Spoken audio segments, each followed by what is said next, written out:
तुम्हाला जर रोजच्या आयुष्यामध्ये सुखी राहायचं असेल, आनंदी राहायचं असेल, तर त्याचा एकदम सोपा मी मंत्र तुम्हाला सांगते. तो म्हणजे हा, की आपल्या जीवनामध्ये ज्या ज्या चांगल्या गोष्टी आहेत त्या आठवायच्या. त्याचा आपल्याला आनंद वाटला पाहिजे.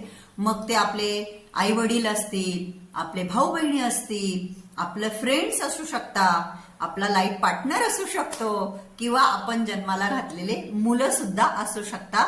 जी जी आपल्या प्रेमाची लोक आहे त्यांची आठवण करायची, आणि जे जे आपल्या जीवनातील सुखाचे क्षण आहे. चढ उतार हा प्रत्येकाच्या जीवनात चालू असतो, पण आपल्याला जर आनंदी राहायचंय ना, खुश राहायचंय ना, तर आपल्या जीवनात असलेले चांगल्या लोकांची आठवण करायची. आणि त्याचबरोबर ज्या ज्या गोष्टी आपल्या जीवनामध्ये छान घडलेल्या आहेत, ज्या आठवल्यानंतर आपल्याला असा सुखद अनुभव येतो, त्या आपल्याला सुखवून जातात, अशा गोष्टींचं स्मरण करायचं आणि नेहमी हसत राहायचं, हॅपी राहायचं, पॉझिटिव्ह राहायचं.